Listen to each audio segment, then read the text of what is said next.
Welcome back to our YouTube channel today. I'm thrilled to take you on a drama history thriller movie from 2018 called The 12th Man. Spoilers ahead. Sit back, relax, and enjoy the video. The German army inserted nails into the prisoners' fingers to extract information about the escapees' whereabouts, and forced them into sub-zero seawater to test how long they could endure. Such brutal treatment of these Norwegian prisoners was solely to capture the missing 12th man. During World War II, the British trained 12 Norwegians and sent them to Norway to carry out an explosive mission, known as Operation Red Martin. However, upon reaching the Norwegian border, they found the area swarming with German naval vessels, making it impossible to approach. As a result, Jan Balesrud and another person contacted a liaison. The original liaison had been sacrificed, and the new one was a traitor. As soon as they left, the traitor immediately called the German army, resulting in a warship sailed directly in front of the small boat. The 12 Norwegians made a futile resistance, as continuing to fight meant destruction and death for all. Therefore, Jan Balesrud instructed everyone to abandon ship. He ignited the explosives on board, hoping to destroy all operational evidence and secret documents. After the explosion, everyone struggled to swim to shore under German gunfire. Upon reaching the shore, Jan Balesrud and his teammate hid behind a rock. The other 10 had been captured by the Germans one after another.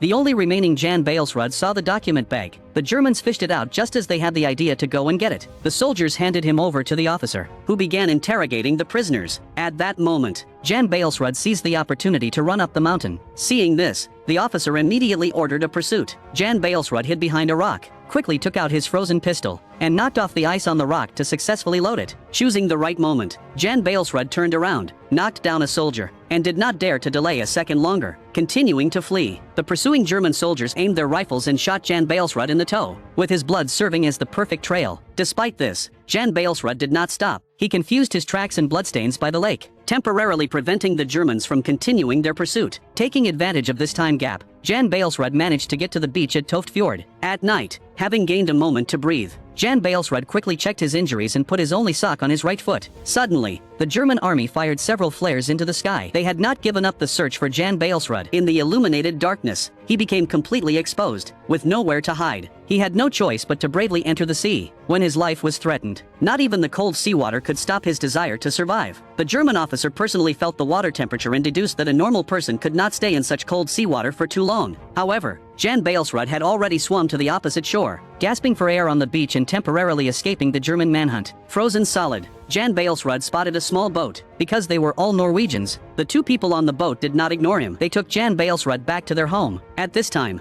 the German forces were still firing flares on the opposite shore. This was the crucial time difference Jan Balesrud desperately won, while his companions were all captured by the Germans. While examining the document bag, Kurt Stage asked a translator to sort through the damaged documents. He then found personnel information cards and, after comparison, plus those executed by firing squad, there should have been 12 people in total. However, there was clearly one missing. Upon inquiry, it was revealed that Eric Reichelt had assumed the injured Jan Balesrud's near-sea condition meant certain death, so he did not continue the pursuit. For Kurt Stage, he demanded to see the person alive or the body if dead. A disappearance meant the person was still alive, so they were determined to find him, even if it meant searching every inch of the ground. On the small boat, Jan Balesrud was taken to a doctor's house by the people who rescued him. Upon landing, Jan Balesrud approached the house cautiously. The elderly woman was startled by his appearance and mentioned that her husband was not home. However, seeing Jan Balesrud limping, she still helped bandage him. The woman, who had previously worked as a midwife, informed Jan Balesrud that his wound had festered and required immediate medical attention, or it would be life-threatening. Jan Balesrud, pulling out a map,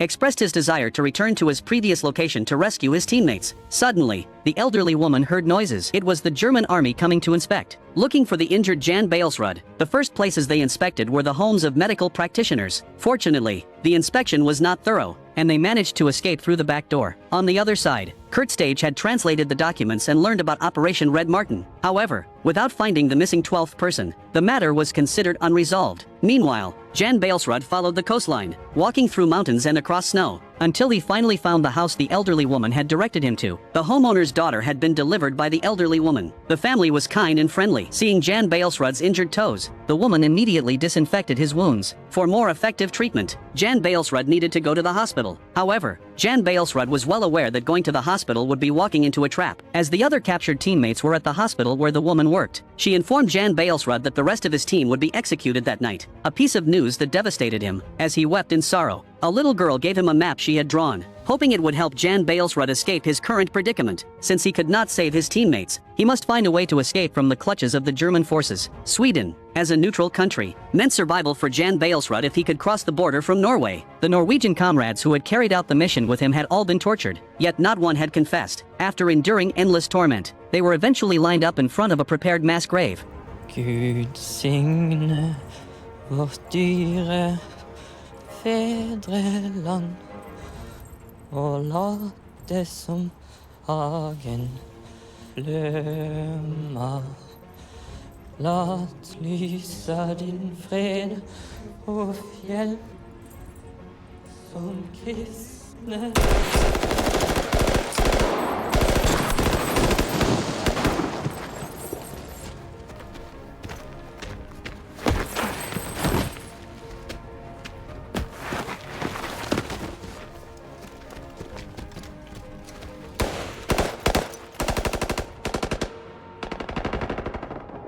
By morning, Jan Balesrud by the riverside tore off the signature the little girl had drawn, ensuring that if he met with misfortune, it wouldn't bring trouble to the family that had helped him. Then, he found a boatman. With the boatman's assistance, they set off towards Sweden in a boat. By this time, his foot condition had worsened significantly, and there was still a long journey ahead, but the boat could only take him part of the way. As they neared the shore, the boatman jumped into the bone-chilling sea, then took over the skis and hoisted Jan Balesrud onto his shoulders, carrying him step by step towards the border. Keeping Jan Balesrud alive was a beacon of hope for Norway, a nation under occupation. Landing ashore, Jan Balesrud strapped on the skis, ready to cross the ridges towards Sweden, but his path of thorns was just beginning. In the vast white snow, Jan Balesrud was lonely in his search for an escape route. Passing a German military base, with nowhere else to go, he had to steel himself to cross. Unexpectedly, he fell to the ground. Watching Jan Balesrud leave, Kurt Stage was about to return indoors but stopped at the door as a thought suddenly struck him. Jan Balesrud, having narrowly escaped the base, hadn't gone far when he saw a plane roaring overhead. Clearly, Kurt Stage had sent it to hunt him down, because only the escaped 12th man would dare to take the mountainous route. Jan Balesrud, not killed by the plane, was swept into the woods by an avalanche. Though he didn't die, the forceful impact felt like it had shattered his body, and the churning in his stomach made him vomit. After screaming in pain, he managed to crawl out of the snow pit using the strength of his arms alone. Knowing the Germans would come back to look for the body, he understood that as long as he had a breath left in him, he needed to keep moving forward. Sure enough, the German troops soon arrived at the scene. They found the broken skis and backpack but no trace of Jan Balesrud himself. Severely injured, Jan Balesrud, hanging onto his last breath, pushed himself to go further. Crossing a small river, he was no different from a walking corpse, his legs completely encased in ice. At the forefront of his path was a Norwegian household. The man in charge of the interrogation was a Norwegian, and Marius Grunwald said impatiently that no stranger had ever been here before. With the entire city being searched by the German forces, everyone knew that the escaped 12th man was a Norwegian hero. So, compared to the traitor standing opposite him, Marius Grunwald felt a strong disdain. While talking to the German soldiers, Marius suddenly spotted a figure in the distant woods. It was Jan Balesrud. As the German search was drawing to a close, Marius Grunwald quickly coped with a few words and dismissed the soldiers. After ensuring everyone had left, he and his sister hurriedly went to look for Jan Balesrud. Sending the children outside, Marius and his sister began to assess Jan Balesrud's injuries. Seeing the horrific condition of his feet, they could hardly imagine how he had endured. After administering first aid, Jan Balesrud once again escaped death's grasp. The German forces brought back the drawing from Jan Balesrud's backpack that the little girl had made. Since the signature had been torn off, Kurt Stage had no idea who had drawn it, but he was certain that if Jan Balesrud wanted to survive,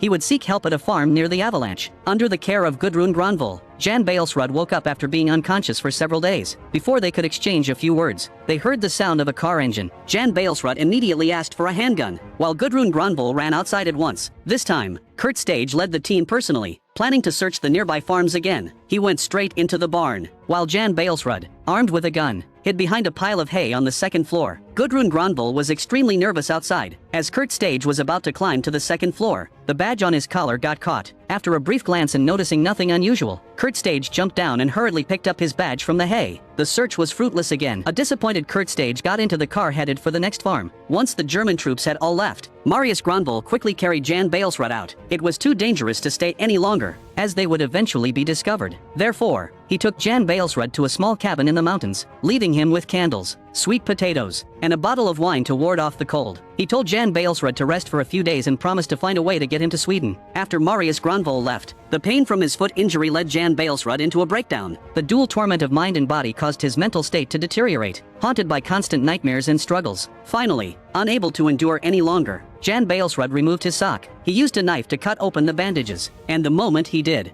a foul smell hit him. The area near his big toe had completely necrotized. Jan Balesrud took a swig of wine, then stuffed a handkerchief into his mouth. He had to amputate the necrotic parts himself. After cutting off the first toe, Jan Balesrud was sweating profusely from the pain. He took another drink of wine and had to endure the excruciating pain as he cut off the second toe. Having experienced agonizing pain, Jan Balesrud took the blackened toes and stuffed them into a crevice in the wall. After a rudimentary bandaging, he passed out completely. When Marius Granvoll and others returned to the cabin, it was 12 days later, learning that Jan Balesrud had amputated his toes. They didn't know how to describe the tormented man before them. They placed him at the doorway and began assembling the sled Marius Granvoll had made. They tied Jan Balesrud to it and, using manpower, pulled him up the snowy mountain. Marius Granvoll had arranged for people to meet them, planning to pass Jan Balesrud along in a relay to the border. The journey was anything but easy. They had to avoid German patrols and monitor Jan Balesrud's condition. They could only travel by day to avoid suspicion if the Germans found the farms deserted. Thus, Marius Granvoll and others had no choice but to place Jan Balesrud in a crevice between rocks, letting him endure the night alone. The next day, someone else would take over and move him. For Jan Balesrud, every minute of the night was torture. If not for his strong will to live, he would have died long ago. On the fourth day, Marius Granvoll told his sister that by this time, Jan Balesrud should have reached Sweden. Unexpectedly, the person responsible for the next part of the relay came back, saying he hadn't seen Jan Balesrud at the designated spot. After checking the coordinates, they realized the mistake was made in the meeting point. After 4 days, Jan Balesrud could very well have turned into a frozen corpse. Thus, Marius Granvoll hurriedly led a search up the mountain. After uncovering the snow that had sealed the hiding spot behind a boulder, they found Jan Balesrud inside. Seemingly breathless, Marius Granvoll felt a profound sense of guilt. Just then, Jan Balesrud slowly opened his eyes. The two quickly dug him out, and Gudrun Granvoll replenished Jan Balesrud with some water and food, while Marius Granvoll remarked the position of the rocks. With optimism and resilience, Jan Balesrud kept the flickering flame of life shining in the darkness of despair. After this replenishment, he had to continue lying under the rock waiting for the next part of the relay, which took another 6 days. The people meant to meet him were delayed by a blizzard, which was the fastest they could manage, including the 10 days lying under the rock. It had now been 36 days since Jan Balesrud started his escape. In this desperate relay for life, there wasn't a single stage that wasn't perilous. The continuous blizzards not only delayed the rendezvous but also blocked their return path. With no choice left, Jan Balesrud was placed in a cave. They were still a distance from Sweden, but aside from the blizzard, the Swedish border was heavily guarded by German troops, making any attempt to cross suicidal. Thus, without a secure method of transfer, he had to wait. During this waiting period, different Norwegians came in batches and at different times to visit the injured Jan Balesrud. Some looked after his feet, others brought him food. Though these changing faces did not attract German attention, with the passage of time and the melting snow,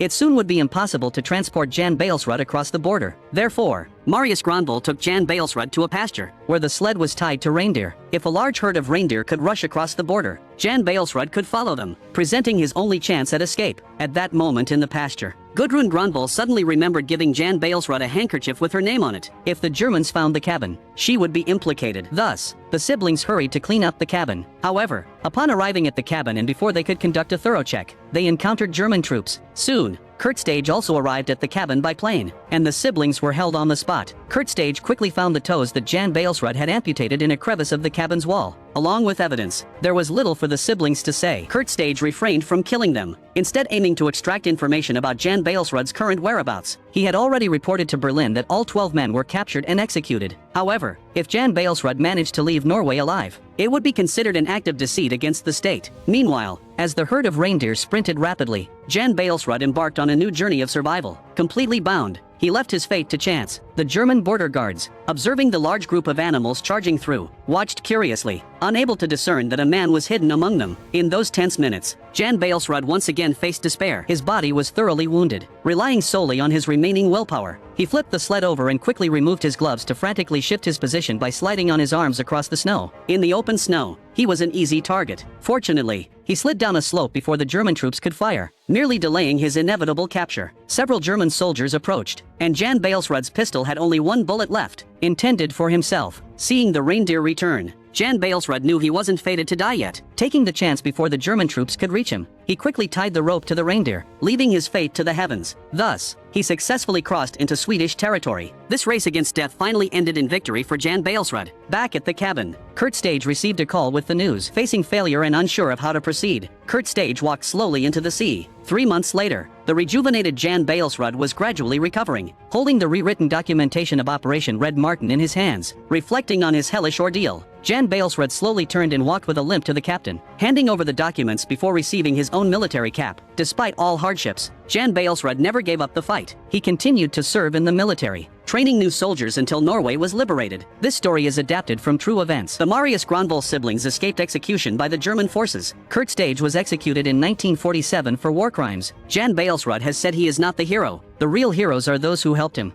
Did you like our movie recap? Please subscribe and comment to help us do more videos. See you next time.